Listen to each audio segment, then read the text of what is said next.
Part 4. So we go to Home Depot, we go to Lowe's.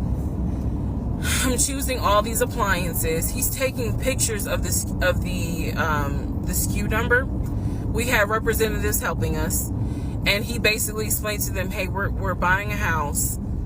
We should be closing sometime in June. Can we order this stuff now? Can I put a hold on it? Like, what can we do? Because we're not ready for delivery. I stood there as the Home Depot rep said, we can hold it in our warehouse. Like, you can buy something and we can hold it. People do it all the time, especially with COVID. So I watched him pay. I want to say it was about it was either $350 or $500. I watched him pay a deposit on a whole new set of appliances for them, and they were going to hold it until we were ready for delivery. I watched this. So I was like, okay, good deal. Like, we got the appliances. Next, let's go to Rooms to Go and Ashley Furniture and find actual furniture. So we went all around Rooms to Go. We went to Ashley Furniture. We went to American Signature. And I saw all these things that I wanted. Again, he's taking pictures of it. He was like, I can go online and order it. I didn't think anything of it because, again, I just saw that we held the appliances. So I was like, okay, that's fine. So April turns into May. May 2020 comes. This is where things start to get a little interesting. May comes, and obviously we had not done inspection. And I'm asking him all the time, what's the deal with the house? He was like, oh, because of COVID, they're trying to get someone to do the inspection. But the guy that they had, it was always something. The guy they had caught COVID, so they're going to have to get somebody else. And he's like 15 houses backed up, so it'll be a while. So at this point in May, I know I look crazy. In this point in May of 2020, I started recording audio diaries. I don't know why. It was something just made me just start recording my thoughts in an audio diary, and I still have them.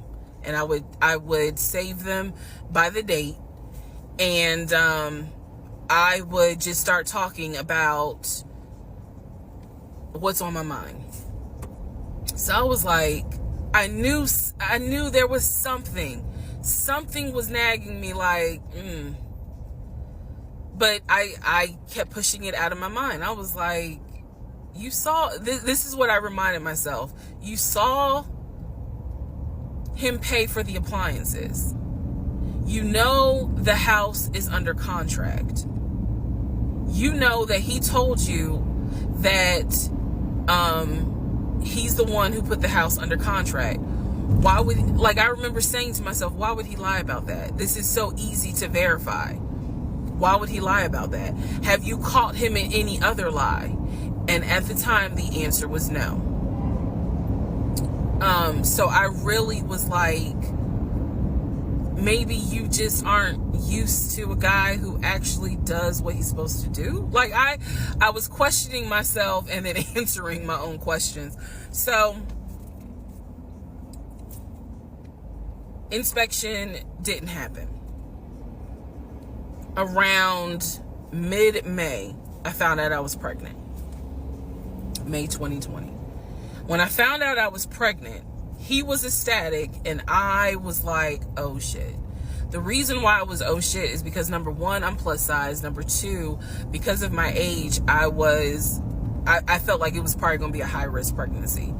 And I wasn't married. And that nagged. I cannot tell y'all how much it nagged me. There was a lot of internal struggle in between. My family didn't even know that he had moved in at this point. I told them, that I was pregnant, went to the doctor, everything looked good.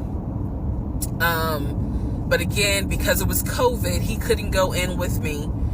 into the actual room. So, doing any sort of ultrasound, doing the blood test, because my HCG levels were really high. So the doctor was like, hey, it might be twins. We don't know yet. You're still kind of early, along. They gave me a due date. The due date was January 26th of 2021. So, yeah. May, found out I was pregnant. So there was now more of a push into, we got to get a house. We got to get the fuck up out of here. I'm not having a baby in Riverdale.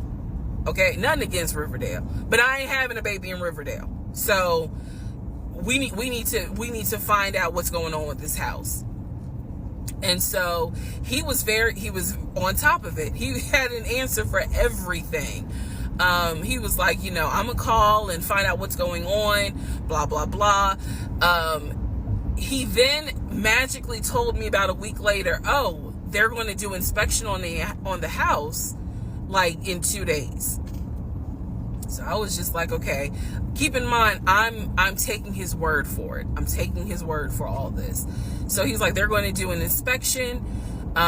Once we get the inspection report back, then we will know what we are going to be responsible for. What are we getting ourselves into? So, I guess they did an inspection. He showed me an inspection report. Only thing that they said that the roof had just recently been replaced, which I remember he was very happy about. And the issues that there were for the house were minor. It was not a bad, because we did have a discussion about it. He was like, it's nothing that we can't handle. Then he said that we were set to close the end of May. We were set to close the end of May. He told me it was going to be a virtual closing.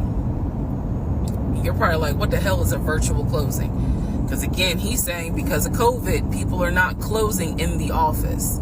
They're doing a virtual closing where you would need to electronically sign the paperwork. This is what he's telling me. And so he was like, we're set to close like just before Memorial Day. And so for some reason, again, there's still that nagging part.